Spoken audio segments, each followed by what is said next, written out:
Good morning students. आज हम class 9 का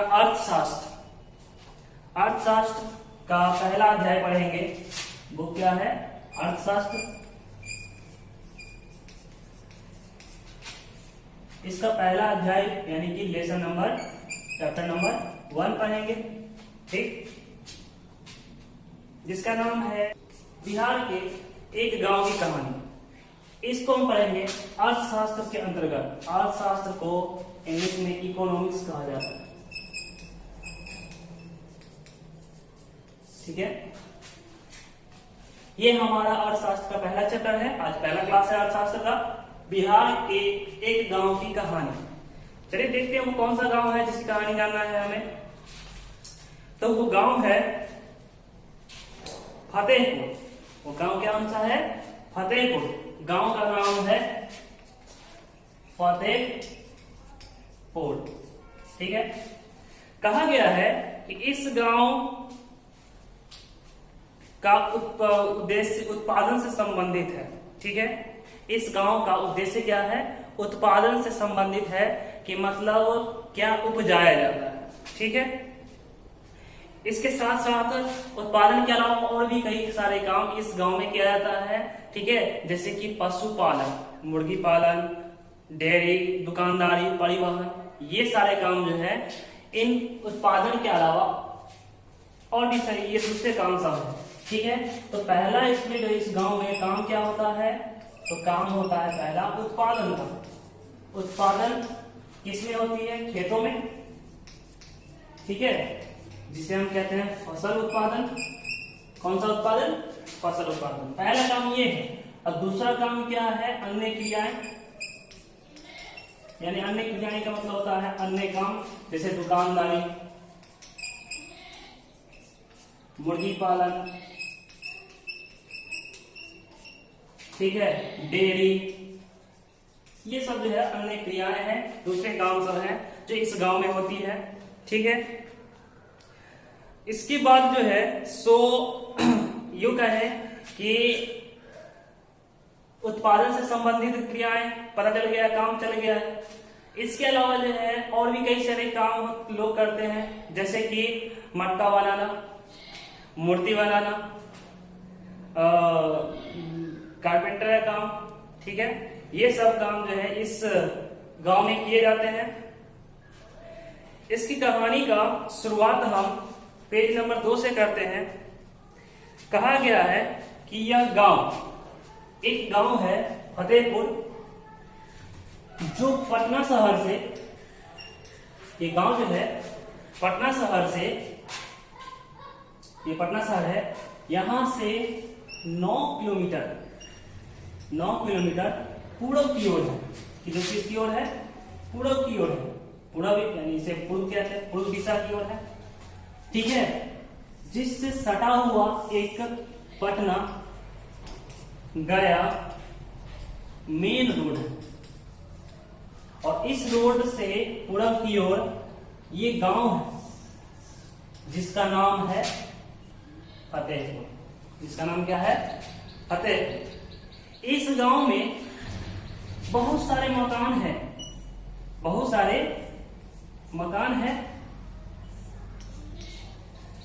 मकान हैं, लेकिन उनमें से अधिकतर मकान जो है सो पक्के वाले हैं। अधिकतर मकान कैसे हैं? पक्के वाले मकान सब। ठीक है, ज्यादातर मकान पक्के हैं और छोटे जो कच्चे मकान हैं, अगर हम तुलना करें पक्के मकानों से, तो पक्के मकानों का 1/4 भाग जो है, 1/4 भाग सिर्फ कच्चा मकान है। इस गांव में पाया जाता है। इस गांव के अंतर्गत एक मुख्य सड़क भी है। इस गांव में क्या है? एक मुख्य सड़क भी है, जो कि पक्की सड़क है। सड़क कैसी है? पक्की सड़क है।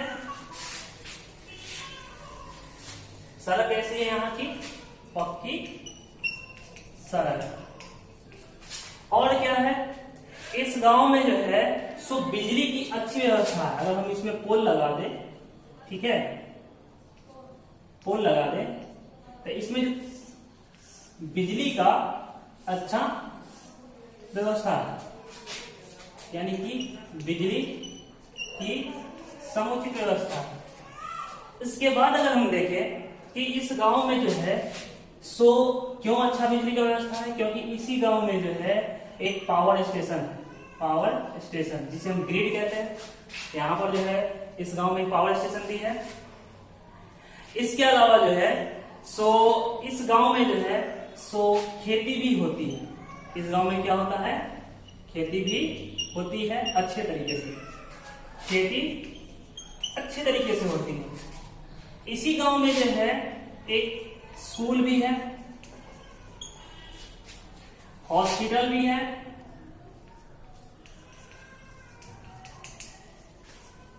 पोस्ट ऑफिस भी है,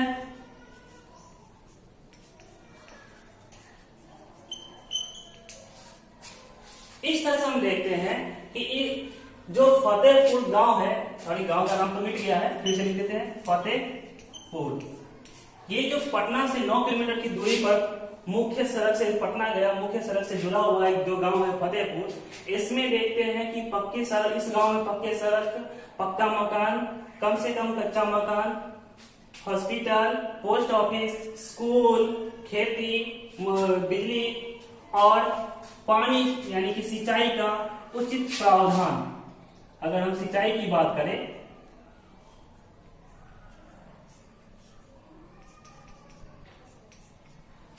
तो यहाँ पर क्या है कि सिंचाई का जो है उचित प्रावधान है यहाँ की, इसका मतलब यहाँ पर पानी का अच्छा व्यवस्था है। तो हम देखते हैं कि ये गांव जो है सो सभी तरीके से एक समृद्ध गांव है, एक विकसित गांव है, जिसमें मुख्य सड़क भी पाए, पक्के सड़क भी पाए जाते हैं, पक्का मकान भी है, पानी का जरूरत को पूरा करने के लिए पानी की उचित व्यवस्था भी है, पढ़ने के लिए स्कूल है, इलाज के लिए हॉस्पिटल है, ठीक है, और पोस्ट ऑफिस है, काम करने के लिए खेत है। यानी कि यहाँ पर इस गांव को हम कहते हैं कि ये गांव क्या है, पूरी तरह से एक विकसित गांव है। इस तरह से जो है सो और भी जो है जानकारी हमें चाहिए तो हम देखेंगे इससे आय की ओर। अब इसमें जो है लोगों का मुख्य काम क्या है, इसमें इसी गांव में अगर हम देखें तो लोगों का मुख्य काम है खेती। लोगों का मुख्य काम क्या है, खेती। यानी कि लोग जो है मुख्य रूप से काम करते हैं तो खेती का काम करते हैं। इनका मुख्य रूप से काम क्या है, खेती एक मुख्य काम है, जिसमें कई तरह का वो फसल का उत्पादन करते हैं, चाहे वो मटर का हो, गेहूं का हो, चावल का हो, मकई का हो या मसाला का। ये जो है इनका मुख्य काम क्या है, खेती करना। और खेती करके ये क्या करते हैं, खाने का उत्पादन करते हैं। क्या तैयार करते हैं, खाना, यानी खाना का ये उत्पादन करते हैं, खाने योग्य सामान को तैयार करते हैं, ठीक है। उसी तरीके से जो है सो हम देखते हैं कि ये जो है एक मतलब जो है मकई या गेहूं खेतों में उगाते हैं और उसके रूप को बदल देते हैं। जैसे कि पेड़ से हम लकड़ी प्राप्त करते हैं, पेड़ से हम क्या प्राप्त करते हैं, लकड़ी। और इस लकड़ी को अगर हम बढ़ई को देते हैं तो वो इसका क्या तैयार कर देते हैं, तो इसका जो है सो एक आकृति तैयार कर देते हैं। समझ में आया, ठीक है। यानी कि अगर हम कहें उसको टेबल बनाने के लिए तो वो टेबल बना देता है। अगर हम उसको कहेंगे जो कि बेड बनाने के लिए तो बेड बना देता है। लकड़ी का रूपांतरण हो गया है टेबल में। उसी तरह जो है खेतों के सामान का रूपांतरण किया जाता है खाना में, ठीक है। ये इस गांव के फतेहपुर गांव के लोगों का मुख्य काम है, ठीक है। अब उत्पादन में जो है हम देख रहे हैं काम तो मिल गया है खेती करने का, ठीक है। इस काम के अलावा जो है और भी लोग जो है अन्य क्रियाएं भी करते हैं। यानी अन्य खेती के अलावा और क्या क्या काम हो सकता है, तो पढ़ाने के काम हो सकता है। पढ़ाने का काम कौन करते हैं, टीचर, ठीक है। यानी कि इसमें जो है सो पढ़ाने का काम होता है, यहाँ पर पढ़ाने के लिए टीचर है। दूसरा एक और काम है सो इलाज करने का, और इलाज करने का काम कौन करते हैं, डॉक्टर। इसी तरह इंजीनियर, ठीक है। और भी कई सारे हैं तो इसमें से हम कुछ लोगों का नाम लिख रहे हैं, बाकी सब जो है अगर देखें तो हमारे आसपास में पर्याप्त मात्रा में कई सारे नाम मिल जाएंगे जो खेती से हटकर और भी कई सारे काम करते हैं। जैसे अगर एक और नाम देखें तो दुकानदार, व्यापार, ये सब जो है खेती से अलग काम है, दूसरा काम है, ठीक। लेकिन मुख्य काम क्या है? खेती। इस खेती को करने के लिए उन्हें साधन की जरूरत पड़ती है, तो खेती का साधन। खेती करने के लिए किन चीजों की जरूरत पड़ती है? तो साधन की आवश्यकता पड़ती है। ये साधन क्या क्या है? तो ये साधन है भूमि, पहला साधन समझ में आया, भूमि, जल, वायु, ठीक है, भूमि, जल, वायु, सूर्य का प्रकाश, और एक और कुछ है, वो क्या है? तो वन यानी कि जंगल। ये जो है खेती के साधन है। खेती करने के लिए इन सारी चीजों का होना बहुत ही आवश्यक है, ठीक है, ताकि लोग सही तरीके से खेती कर सके। चलिए अब आगे हम देखते हैं कि सबसे पहले खेती के साधन में भूमि, सबसे पहले खेती के साधन में क्या है? भूमि यानी कि जमीन। जमीन जो है ना ही बढ़ता है ना ही घटता है, यानी कि जमीन क्या होता है? स्थिर है। यानी कि हम ये कहेंगे कि भूमि संसाधन जो है सो स्थिर संसाधन है, ठीक। और एक इस स्थिर संसाधन से हम निश्चित उत्पादन प्राप्त कर सकते हैं, ठीक है, निश्चित उत्पादन प्राप्त कर सकते हैं, ठीक है, क्योंकि हमारे पास भूमि क्या है? निश्चित है, ना ही ज्यादा है ना ही कम है, ये ना ही बढ़ने वाला है ना ही घटने वाला है। जैसे रबर को हम अगर खींचेंगे तो बढ़ जाएगा, लेकिन जमीन को खींचा नहीं जा सकता है। इसका मतलब ये जमीन क्या है? स्थिर है, और इसकी उत्पादन क्षमता भी जमीन के हिसाब से यानी भूमि के हिसाब से निश्चित उत्पादन प्राप्त हो पाता है, ठीक। इसके बाद देखें तो इसका जो है, अगर हम इसके बाद देखते हैं जल। पहला तो था भूमि, ठीक है, तो इस भूमि से हम एक चीज तो सीख गए हैं कि मतलब भूमि में क्या होता है? तो उत्पादन किया जाता है, वो भी एक निश्चित दर पर उत्पादन किया जाता है। उत्पादन जो है सो दो तरीके से किया जाता है। एक उत्पादन जो है दो तरीके से किया जाता है, एक परंपरागत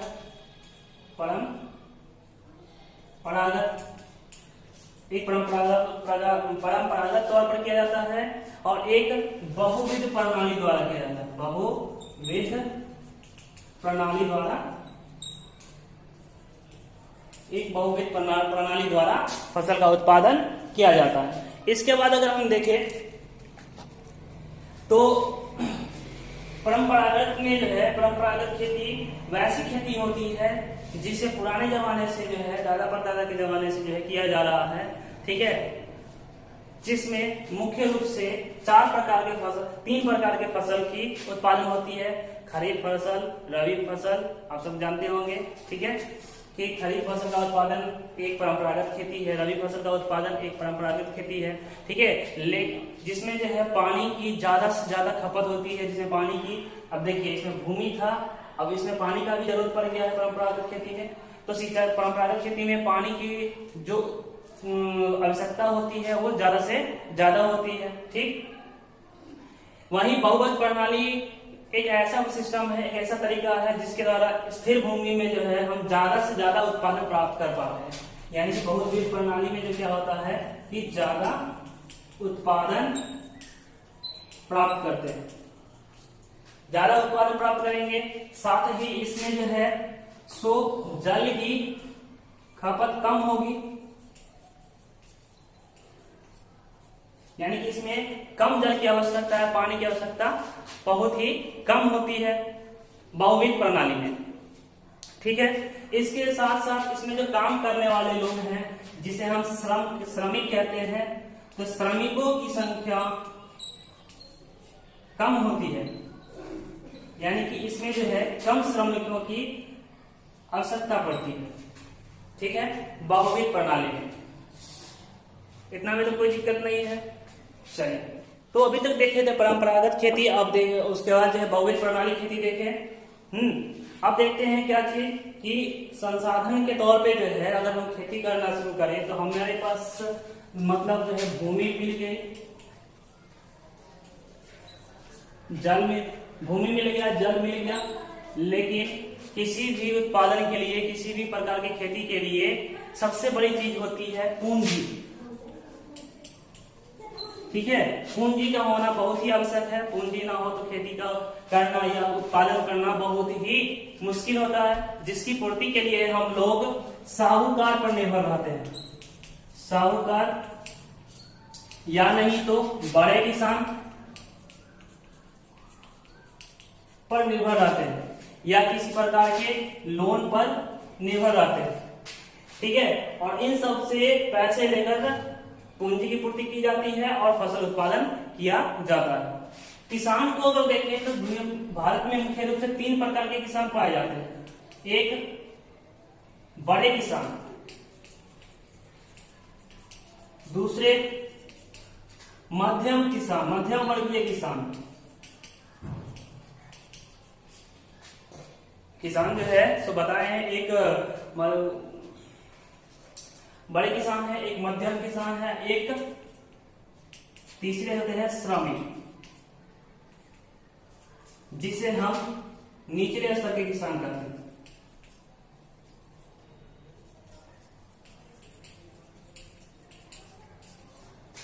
अब बड़े किसान कौन होते हैं, मध्यम वर्गीय किसान कौन होते हैं, श्रमिक कौन होते हैं? श्रमिक या छोटे किसान, इसे हम छोटे किसान भी कहते हैं, या छोटे किसान। छोटे किसान वो होते हैं जिनके पास जो है सो 0 से 5 एकड़ तक की भूमि होती है, उसे हम छोटे किसान कहते हैं। जिनके पास 5 से 10 एकड़ तक की भूमि होती है, ठीक है, उसे हम मध्यम वर्गीय किसान कहते हैं। और जिनको 10 एकड़ से अधिक भूमि होती है उसे हम बड़े किसान कहते हैं। ठीक, समझ में आया? इस तरह से हम किसान और किसान के प्रकार और उनके अंदर उसके पास संसाधन के तौर पे भूमि सब हम देख चुके हैं। अब हम देखते हैं क्या कि खेती में पूंजी कहां से लाना है, ये पता चल गया। ठीक है, पूंजी करने के लिए जल और भूमि की आवश्यकता होती है, ये भी पता चल गया। अब ये जो आदमी इस तीनों को इकट्ठा करेगा, ठीक है, उसे हम संगठन कर्ता कहते हैं, संगठन कर्ता कहते हैं, और यह प्रक्रिया संगठन कहलाती है।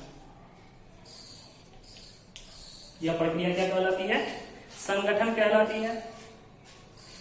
उत्पादन का चौथा चरण ये है कि अगर कोई किसान जो है खेती करता है, उत्पादन करता है, ठीक है, तो उत्पादन एक ऐसा प्रक्रिया है जिसमें जो मौसम पर निर्भर रहता है।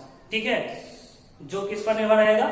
मौसम पर निर्भर रहता है। इसमें मौसम अगर अच्छा रहता है तो फसल की उत्पादकता अच्छी होती है, ठीक है, और किसान को ज्यादा से ज्यादा लाभ हो पाता है। ठीक है, वहीं अगर मौसम ठीक नहीं रहा है तो उत्पादन की क्षमता उत्पादन का जो है नॉर्मल रहती है, उत्पादकता नॉर्मल रहती है। और कभी कभी मौसम इतना खराब हो जाता है कि उत्पादन हो ही नहीं पाता है, टोटल का टोटल उत्पादन खराब हो जाता है, जिससे किसान जो है बहुत ही उदास हो जाते हैं, क्योंकि उनकी सारी मेहनत, सारा उत्पादन, सारा फसल खराब हो जाता है, क्योंकि वो जो है किसी से लोन लेकर के, उधार लेकर के जो है खेती करते हैं। ठीक, और उनको एक ही चीज मन में रहता है कि अगर हम खेतों से जो जाएंगे उससे अगर लाभ होता है तो हम पैसे को वापस दे पाएंगे, अपने जीवन को अच्छे से सुधार पाएंगे। ठीक है, तो जिनके पास ये तीनों गुण पाया जाता है उसे हम साहसी उत्पादक कहते हैं। जिनके पास अगर ये तीनों तरह के मुसीबतों का सामना करने का जो है गुण पाया जाता है उसे हम साहसी उत्पादक कहते हैं। ये उत्पादन का जो है बहुत ही महत्वपूर्ण चरण होता है। ठीक है, पुराने जमाने में देखते थे, प्राचीन काल में, कि आदि मानव जो हुआ करते थे वो घूम घूम करके घूम घूम करके खाते थे। आदि मानव क्या करते थे, घूम घूम करके खाते थे, यानी कि एक जगह से दूसरी जगह गए, शिकार किए, जो मिला उसे खा गए, ठीक है। फिर दूसरी जगह गए, अगर शिकार नहीं मिला, पेड़ पौधे में कोई फल लगा हुआ है उसे तोड़ लिए, ठीक है, और उसे खा गए। इस तरह से उनका पेट भर जाता था। अगर फसल वही फल फूल ज्यादा तोड़ लेते तो वो जो है जब खा लेते और ज्यादा बचता तो उसी को क्या करते, वो जमीन में गाड़ देते थे ताकि कोई उसे ले नहीं सके। कुछ समय बाद जब उस फसल वही फल को लेने वापस आते कुछ महीनों बाद, तो यहाँ पर फल नहीं, उसका पेड़ निकल रहा रहता था। तब वो धीरे धीरे कुछ सालों बाद, कई सालों के बाद जो है उन्हें समझ में आया कि अगर किसी फल को जो है जमीन में, भूमि में अगर रख दिया जाए तो उससे फसल का उत्पादन होता है। इस तरीके से जो है वो खाने के लिए जो है उस समय में जानवरों पर, पेड़ पौधों पर निर्भर थे। आज के समय में हम लोग जो है आदि मानव से कई वर्ष आगे आ चुके हैं और हमें खाने के लिए जो है शिकार पर निर्भर नहीं रहना पड़ता है, बल्कि हम जो है खाने के लिए खाने का सामान दुकान से प्राप्त कर लेते हैं।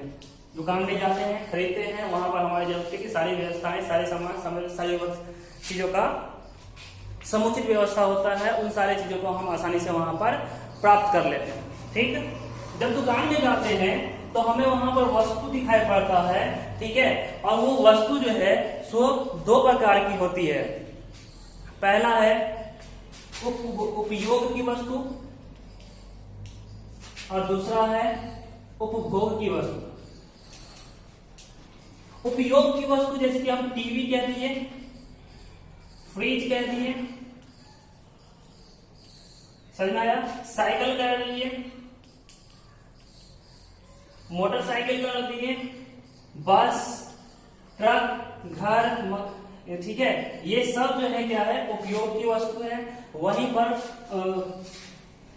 उपभोग की वस्तुएं क्या होगी, उपभोग जिसे हम खा सकते हैं, ठीक है, वो सारा क्या है, उपभोग की वस्तुएं हैं। इनमें जो है कुछ ऐसे चीज हैं जो टिकाऊ होते हैं और कुछ जो है सड़ जाते हैं और टिकाऊ होते हैं या गैर टिकाऊ होते हैं, ठीक है। अब कहते हैं क्या, जो कि टिकाऊ वस्तुएं जैसे कि टीवी, फ्रिज, साइकिल, मोटरसाइकिल, बस, घर, मकान, ये सब क्या है, टिकाऊ वस्तु है। अगर वहीं पर आप कहते हैं फल, यानी कि केला, सेब, ये जो इसको अगर हम छोड़ दें, अगर साइकिल को अगर 10 दिन छोड़ देंगे कोई फर्क नहीं पड़ेगा, लेकिन अगर केला को 10 दिन छोड़ देंगे तो ये खराब हो जाएगा। इसका मतलब ये उपभोग की वस्तु तो है लेकिन गैर टिकाऊ है, ठीक है। कौन सा है, गैर टिकाऊ वस्तु है। इस तरीके से जो है हमारा ये चैप्टर बिहार का एक गांव जिसमें उत्पादन पर मुख्य रूप से जो है फोकस किया गया है, ध्यान दिया गया है और उत्पादकता के बारे में बताया गया है, और हमारा ये उत्पादन का जो है प्रक्रिया खत्म होती है। इस चैप्टर का जो है समापन किया जाता है। इस चैप्टर को आप अच्छे से सेल्फ स्टडी कीजिएगा, बढ़िया से पढ़िएगा, ठीक है, और ज्यादा से ज्यादा समझने का प्रयास कीजिएगा, ठीक है। Thank you.